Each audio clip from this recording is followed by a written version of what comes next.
All right. So, welcome to a new episode of the Grindhouse podcast. This is episode number 15. As you can probably tell, we're in a new location. This is slightly different than Critta's kitchen. This is my home. So, I think from here on out, we're gonna start doing sidebars here. Yeah. Just a little bit more of a relaxing space than being holed up in a kitchen where there's no food being served. Harsh lights. Harsh lights. Critters. Smells like the food that I cooked like earlier. Yeah, and the food's usually not good. So, Fuck you. but yeah, we're here now. Yeah. Just want to say a quick thing, and we plugged this last week. This week is get your tickets now because this week is the week. So Saturday, February 1st, at the Knights of Pythias from 7 o'clock to 11, we have Grindhouse Presents, a hip hop charity. We have C. Wells, Loman, Wes Taylor, IMAV, Blacksmith, DJ Curtis Cuts is on the ones and twos. So come through. It's gonna be a good time. We got some good artists. And Be a fun night. yeah, tickets are still available. I'd recommend you guys get the tickets beforehand, so it's just easier to get in.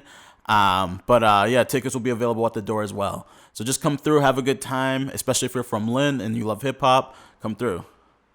Word. Yeah, definitely gonna be a fun night. Yeah. You're sort of gonna be hosting as well. We'll see how that goes. This is my first time doing any sort of live event thing. I heard you were gonna do a stand-up set. Oh God, what the fuck? You had to tell him? Then putting me on the spot. No, well, thankfully nobody's really watching this, so. Special. Yeah, I might crack a few jokes. I don't know how well. Depends. I'll feel the room out. If the crowd is a little bit like they had a bad day, I might, I may not be able. Yeah, they're just like, this guy sucks. Yeah. I'll just probably kind of hang back a little bit more. But if the crowd's feeling it, I might crack a few jokes here and there. We'll see. I'll feel the room out. See what happens. Can't force anything. Yeah. But come through. I might be telling jokes. Yeah. Debut. Yeah. Everyone telling jokes. Yeah. So Luke Bars. Yes. He dropped a couple bars this past week. He did. Some good bars. I Yes. Yeah. So for music releases right now, we have one this week that we wanted to highlight, which is Luke Bars' new EP, Good Evil. Luke Bars, if you haven't heard from him or about him, he's from Brockton, a Brockton rapper, a part of Van Buren. They're all sort of a group, a collective from Brockton. And they've been making a lot of noise this past year. And with this release, it's just like their progression and their... Confirms. Oh yeah, they just keep on stacking. The talent over there is crazy. Brockton is definitely making a name for itself in terms of just overall the hip hop community nationwide, not just within Boston. They have right now they're pushing their own sound and pushing their own people. So it's really cool to see. I think in everyone in that collective, they're all amazing. Yeah. But they're all unique in their own way. Yeah. Nobody sounds alike in that group. That's what I like about it. So Good Evil. Let's talk about the music first, and then we can kind of break down a little bit more from there. Yeah. In terms of standout tracks, what do you have? The track Guidance is Okay. with Sean Wire. Okay. Cool. Big fan of Sean Wire. He was on the most recent Cousin Stiz record. Nice. Yeah. Really good song as well. But yeah, I think that song really stood out to me. Yeah.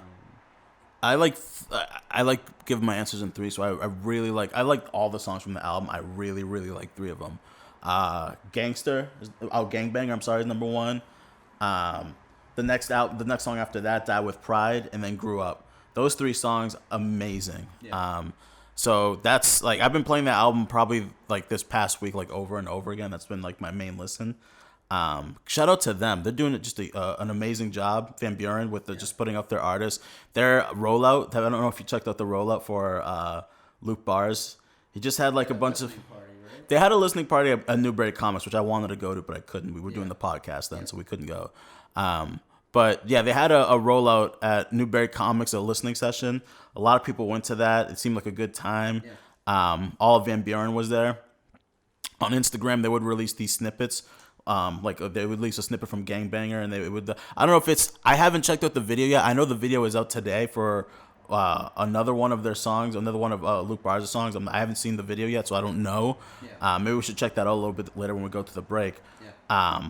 But there's for the lead up to the EP release, there was just like this 1 minute long Instagram video of him like in like a robbery mask, and he's like running like I guess they like mounted the camera on a car, and he's like running after the car or something like that. Yeah, and it just looks super cinematic. I was fucking with it. Yeah. It looks super cinematic. It's just, and then like there was another one where it's like a time lapse of him kind of like going crazy in this like really like rundown industrial looking warehouse. Yeah. It was dope. I love shit like that. What do you think about the cover art of the album?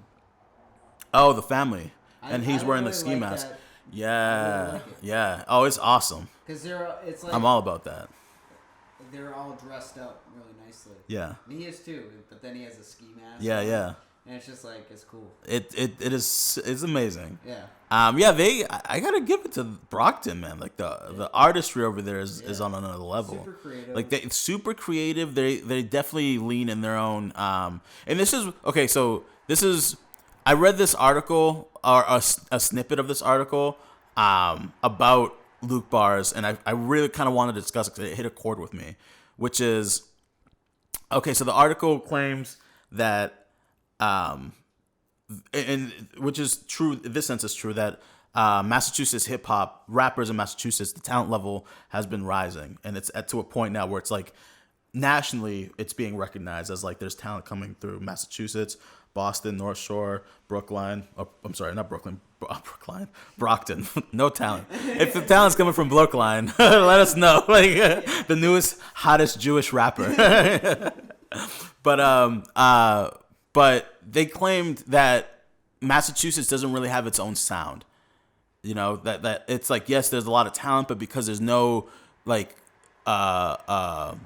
connecting sound, like a grounded sound that really is like, this is mass music right here. That like there's I don't know if it was a slight or if it was meant as a slight or if it was just like this. It's probably more the person thought this was like the truth. And I think that it's true to an extent. But I think I don't hate what they said. Okay. It makes sense. Yeah. Like it really does make sense.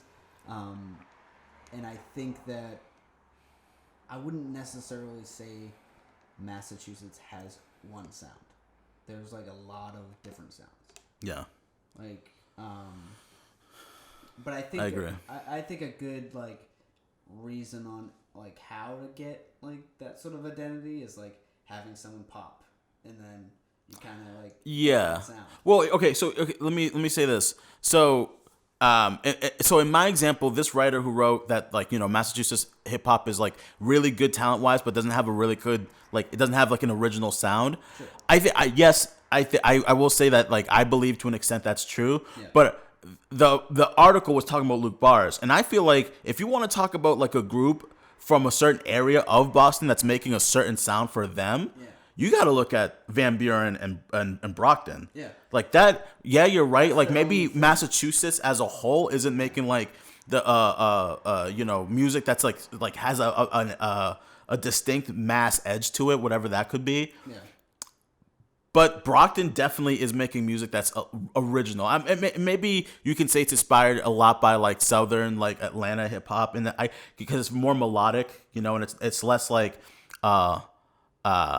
it's just more melodic. Like there's rapping, but like there's definitely like a more rapping and a little bit of like singing rap. And but then you have Giles, who's a little bit more like of a nittier, grittier kind of like. I feel like it also comes from a very like artistic place. Yeah, yeah. Like it doesn't feel like.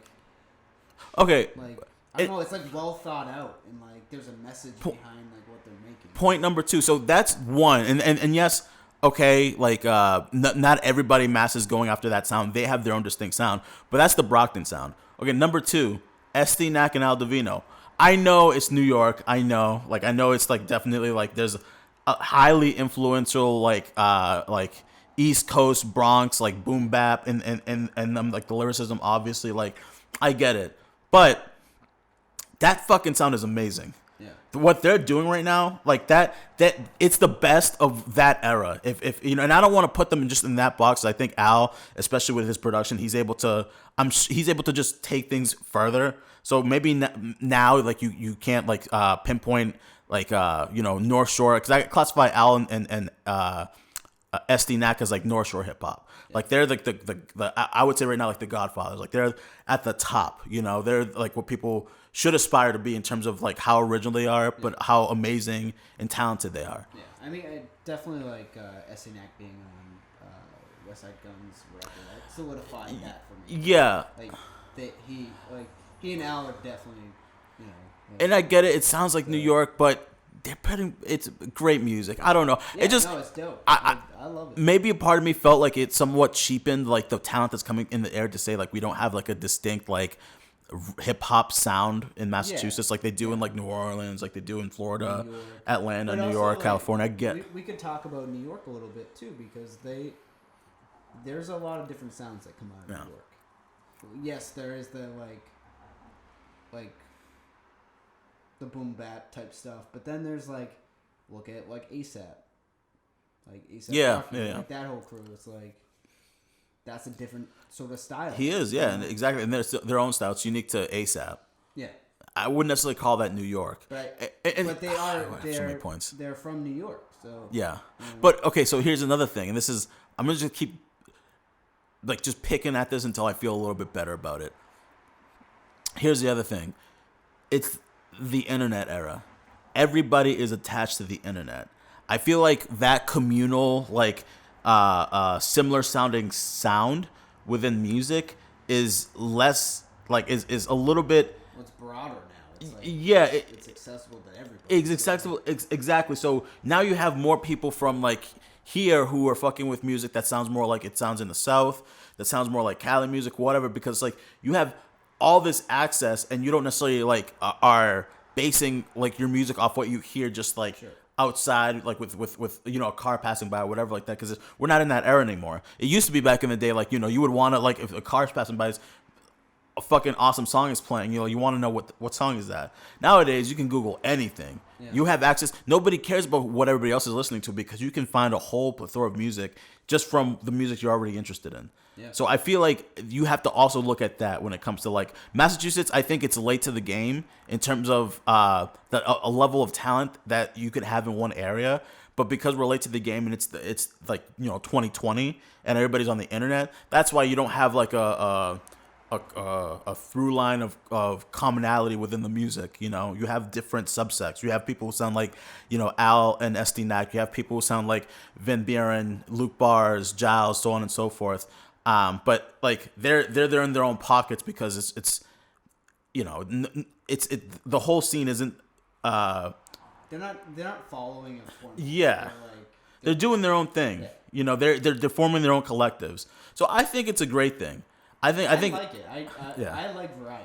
So depending on how I'm feeling or my mood, it's that reflects what I'm listening to. Yeah. So I mean, I like that. Yeah. Obviously, we like local acts because we do this stuff. Yeah. But I think maybe just the idea of because we don't have a real identity in terms of the music up here that for whatever reason that makes this area maybe it's just that Boston asshole of me to think I'm chip on my shoulder. Yeah, we're good now, but you still find a way to hate us kind of thing where it's now you want to say we don't really have an identity. Yeah. Okay. Yeah, all right. I mean, well, we're still good. Yeah, no, I get it. I think in time we will form an identity. Has it happened yet? Does it need to? But do you need to? I don't. Yeah, I mean, I don't think it's necessary, but I think it. I don't know though, because the New York sound, it put them in a box. Mm-hmm. So it's when you come out of New York, you sound this way. So when an artist comes out of New York and doesn't sound like that, it's different, and it also makes you stand out. So, yeah, I do recognize a lot of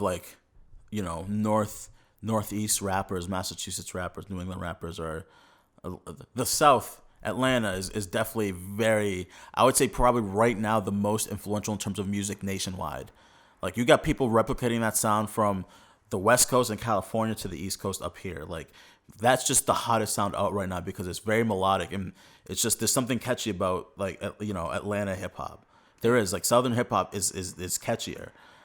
So I also feel that's a huge thing to get to consider. That's the music they play in the clubs. Yeah. Those are club hits. They make you feel good. They're like up tempo, so it's like it's just a different. You get a different feeling in with that kind of music. Yeah. So. Yeah. Cool. Word. That was dope. I think that was a good topic to talk about. Yeah. I just had to get my. I feel like I just had to get my. Get it off my chest a little bit. Yeah. I wish I could find and maybe if we I track it down, I'll we'll cite it or something like that. But that article was interesting because I don't want to shit on the person. I think the article's probably no. I don't. As long as you're putting on the rappers, I don't have any problem with it. It's just like yeah. It's like, man, I really hope that's not the perception that we have up here. Is that like we don't have an identity even though there's good music coming out of here. Yeah, that I think like biting everybody else. You just got to look at the pockets. There's different pockets. Like what's working, what's not. Yeah. Kind of thing. Yeah. Cool. All right. Welcome back to the Grindhouse Podcast. I don't know. Did we actually introduce ourselves? I don't even remember. Did I say you know who the fuck we are? I'm Edwin. That's Krita. This is number 15. Number 15. We're doing this. The same two people that's been watching it from the first episode are watching it now. Nothing's changed. It might be 3 people now. Might be 3 people, and definitely nobody's watching while there's no guest. These 2 idiots. Yeah. Talking about. But yes. So one thing that we wanted to mention, and this just happened today. This is fresh on our minds. Yeah. Rest in peace, Kobe Bryant. And his daughter. I'm sure you guys heard the news already by now once this podcast is posted, but died in a helicopter accident going to his daughter's basketball game. His daughter was in the helicopter with him, along with another father and player. So rest in peace. It's a terrible thing to happen. Yeah. I'm still like in disbelief. Dude, when I saw it, I was so like confused and like, what what? And we were like grabbing lunch or whatever, and I had like a notification on my phone, and it like said that like Kobe Bryant died. I was like, what? Like, we like stopped what we were talking about. I was like, yo, like. I already have like a fear of flying when I get on a plane. Like I always think of the possibilities of what could go wrong. So I would never want to charter a plane by myself, and that's exactly what like. That's another thing. Like that just made me more scared to be in the air. Like things when something like that happens to somebody famous, just makes me like realize how fragile life is, and how it could happen to anyone. Yeah. I'm still getting through it, but it's unreal. Yeah. LeBron just passed him in points yesterday, and then today he passes away. It's just the world works in mysterious ways. Sometimes it's the weirdest ways, but. His legacy will always live on. There should absolutely be a statue. Absolutely. I mean, 2 loved ones. I don't even want to talk about that. That's So thoughts to his family for sure. That is. I couldn't imagine what she's going through right now. Yeah. This is probably the worst day of her life right now. Obviously, it is. She's lost her husband and her kid. But let's. For the sake of the podcast, we're gonna move on. But when somebody like that dies, you could like the world stops. You know what I'm saying? Like you have to acknowledge it and talk about it because he's done so much for the game of basketball. Yeah, definitely he changed the game. He's a legend. He's an absolute legend. A statue needs to be made in his name. Yeah. On to other topics. A little less depressing, which is Eminem, who's generally a depressing person. So. Yeah. Maybe just a little less depressing this time. But, let's talk about Eminem again. So we talked about him again. We talked about him last week. His album, Music to Be Murdered By, came out last week. And I guess in response to a couple of shots he made throughout the album. So he took shots at Trippie Redd, took shots at Machine Gun Kelly, and he took shots at Joe Budden. So far, I know that Joe Budden responded with, like, dude, our beef was like 2 albums ago. Like, get over it. I don't care. Yeah. Trippie Redd's response was, imagine being 50 years old and picking on a 15-year-old. And I'm pretty sure Trippie Redd isn't 15, so that's kind of creepy. Yeah. He's just posing as a 15-year-old at this point. He's creepy. It's like, dude, what are you, 21? Like, I've never referred to myself as a 15-year-old when I was 21. No, that's definitely kind of a weird response. But. I would just take the diss. If Eminem dissed me, I'd be happy about it. Whatever. Yeah, it's like free promo. Yeah, that means you're somebody. But whatever. Anyway, and then Machine Gun Kelly chimed in with a little jab back. Yeah. What did he say? Did he say he ended up deleting it? So this was like in response to, I don't know. Do you know the memes it's like 4 different ones? It's like the LinkedIn, Facebook. Oh yeah, the dating one, like Facebook, Tinder, blah blah blah. Yeah, like the different photos of yourself. So Eminem, he posted a version of himself like doing that or whatever. And then Machine Gun Kelly responded with 50-year-old artist trying to be relevant in the youth by posting trending memes is something I never thought to see in 2020. He ended up deleting this, but because it sucks. I think that response is pretty lame. Yeah. I think it's a cheap shot. I think it's just a cheap shot. Yeah.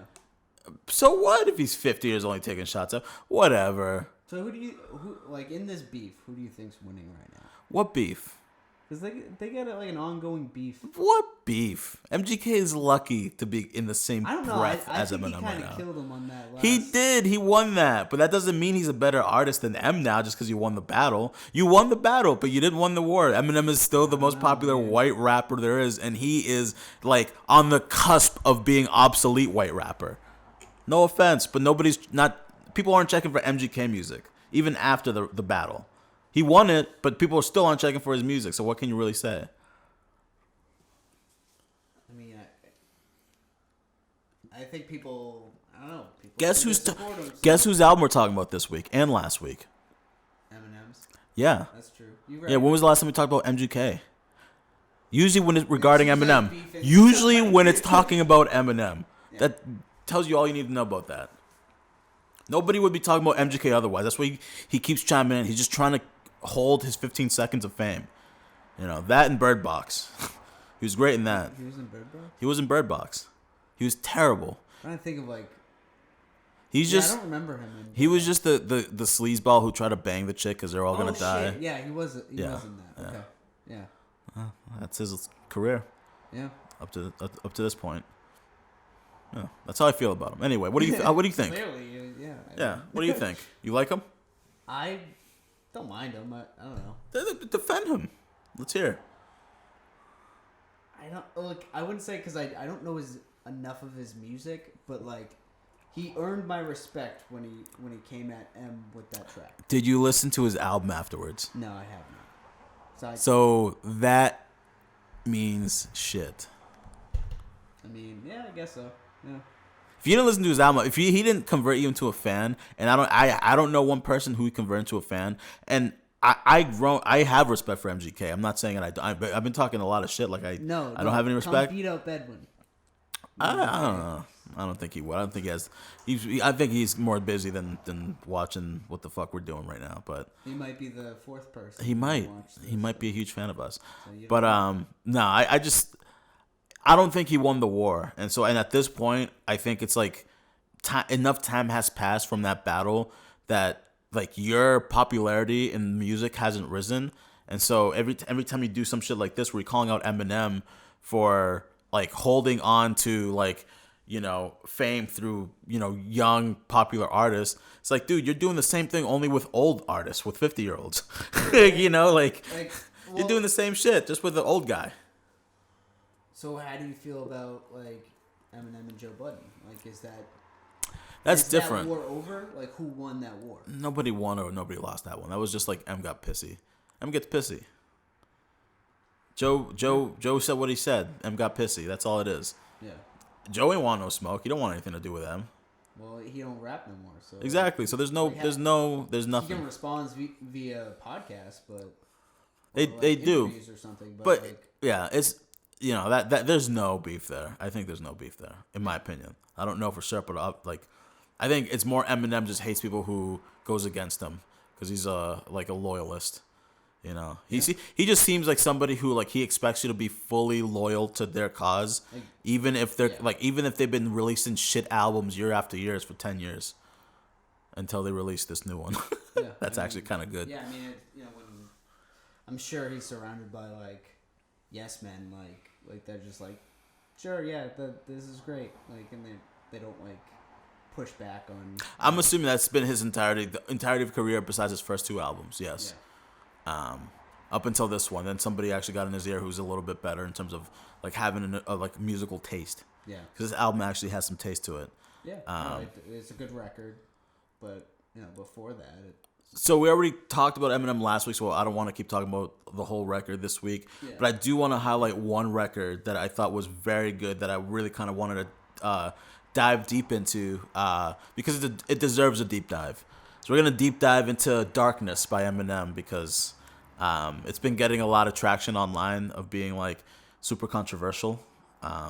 It's about the Las Vegas shooter. It's kind of like the whole song is kind of like a double entendre. Is that right? Like where it's like it's a double meaning where he at first is kind of referencing. You think he's referencing his rap career and like he's nervous about like performing on a stage and he's having doubts and all these things. And then by the other song you realize no, it's somebody who's nervous and having doubts about shooting a bunch of people up at a music concert.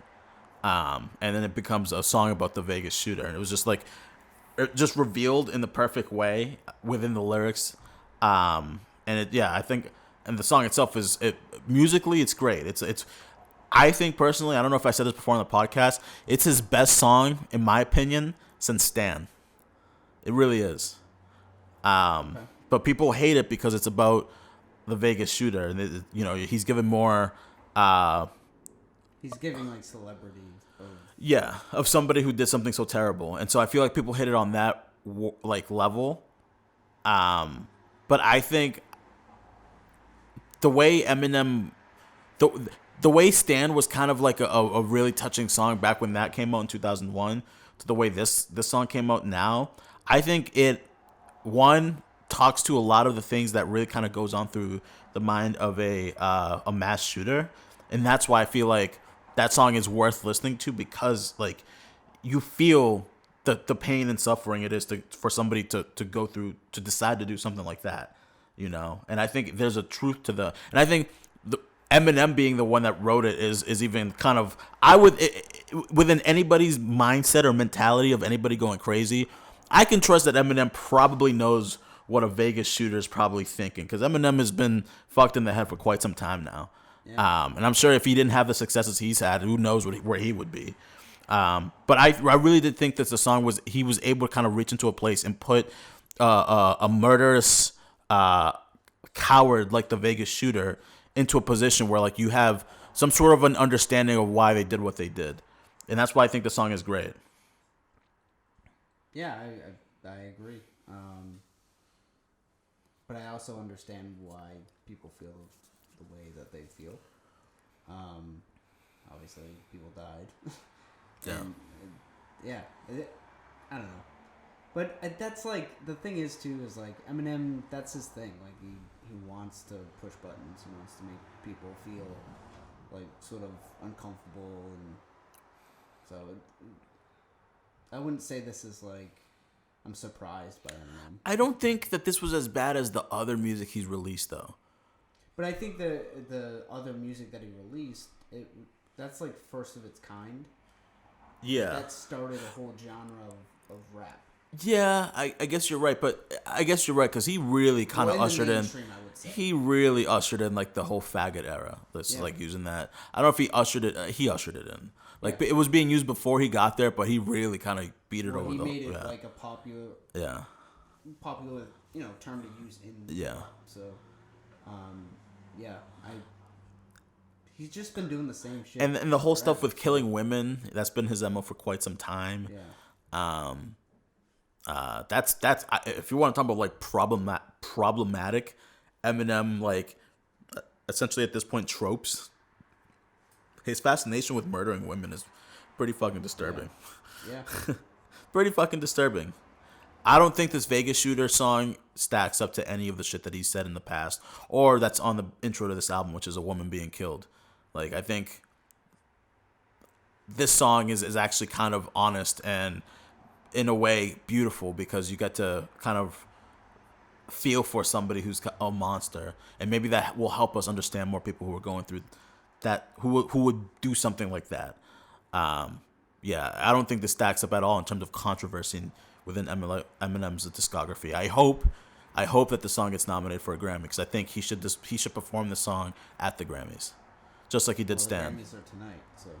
Oh wait, next year's Grammy. His album just came out. He's not getting nominated for anything. Yeah, not this Next year's Grammys. I think he should perform it.